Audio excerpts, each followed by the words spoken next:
Hey you guys! So this week we are talking about covers, and this is a subject that I love to talk about.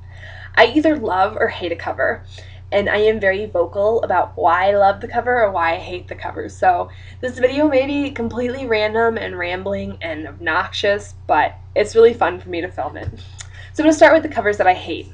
First up is Betrayal by Lee Nichols. What is between these covers is fabulous, but the outside, not so good.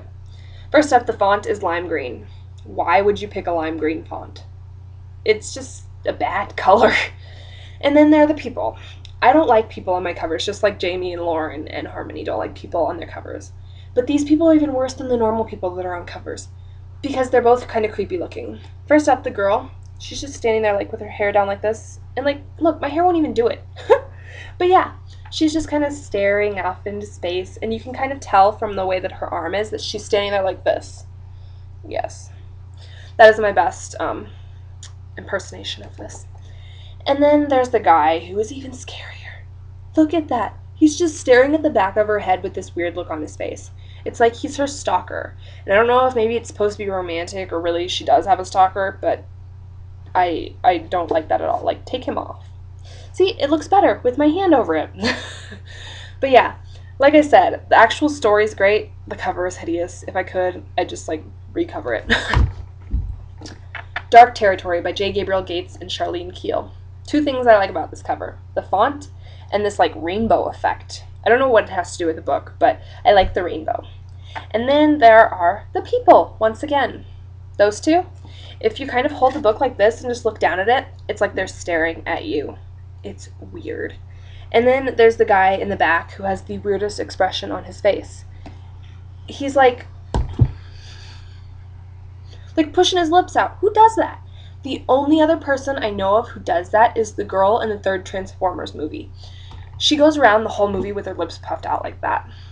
It's not attractive on her, and it's definitely not attractive on him.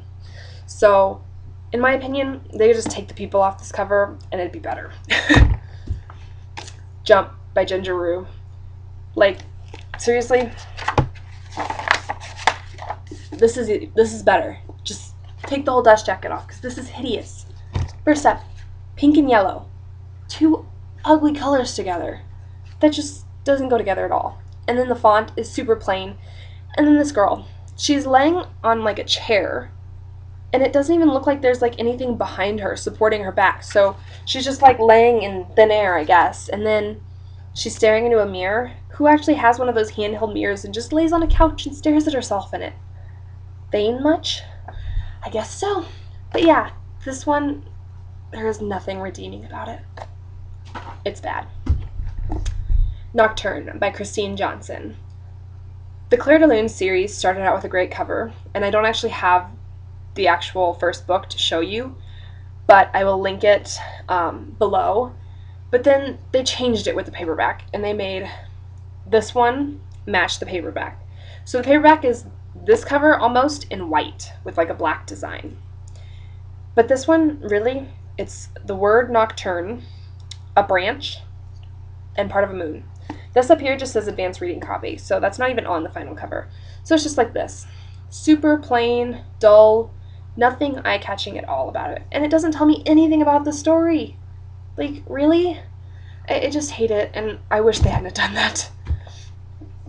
Anna and the French Kiss. What do you know? I'm going to talk about it too. I hate this cover.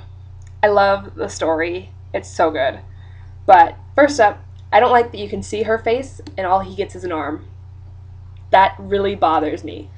And then just the Eiffel Tower and the blue sky and the bench with Anna and the French Kiss written on it.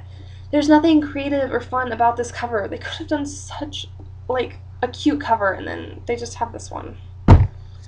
I really wish they hadn't done that though, because so many people just pass that book over just because the cover sucks. And it's such a good book. But you know, they did learn from their mistakes with this companion novel, Lola and the Boy Next Door. I love this cover. I like that you can see the row houses in the back, which is exactly what they live in. If you read the book, you know that's true. And then Cricket and Lola. Those are exactly how I pictured them. The models are perfect. And it's also fitting how Cricket is kind of gazing down at Lola and Lola's kind of looking out. It's so cute and perfect for the book. Daughter of Smoke and Bone by Laini Taylor. It's shiny! I like shiny books. Look, even the spine is shiny, and there are feathers on the back that are shiny. I want this mask for Halloween. I'm determined I'm going to make one that looks like it. And it's really the mask that draws me to this cover. And, well, the font is really pretty too. Everything about this cover just ties together really well. And it does have the face on it, but it's not a creepy face. It's not an ugly face. It's just a face hidden behind a mask, and I think it fits.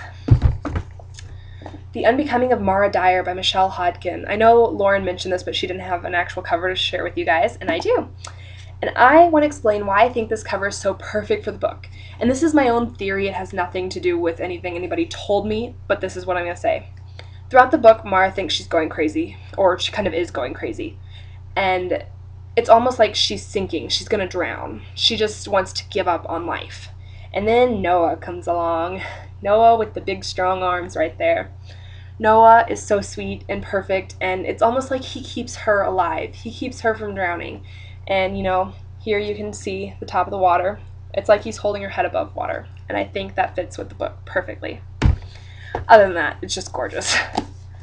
Eyes Like Stars by Lisa Manchev and Perchance to Dream by Lisa Manchev. These go together.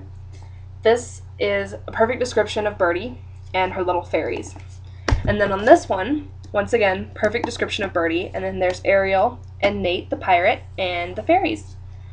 These go so perfectly with the story. If you've read the first one, you know why this one is perfect, and this one's just really pretty. So those are just two of my favorites. And then these two I bought just because of the covers. Dark Heart Forever and Dark Heart Rising. I like how they're really dark in the back, and then the blue and the pink just really pop out of these covers. I have no idea if these books are any good. I just like the covers. I love girls in dresses on my covers, even though the rest of the Totally Booksessed crew hates them. The Crowfield Curse by Pat Walsh. I think this is a really unique cover. I've never seen anything like it before, and it's just really, really pretty. The colors, the castle, the footprints in the snow, and the words are actually like kind of red, like almost dripping down there. You can kind of see the drip. And then the eyes up there are red, and the back is colorful, and it's just a really unique cover. The Replacement by Brenna Yovanov. What is not to love about this cover? It is creepy as hell, it is shiny, and it goes so perfectly with the story. That's a win for me.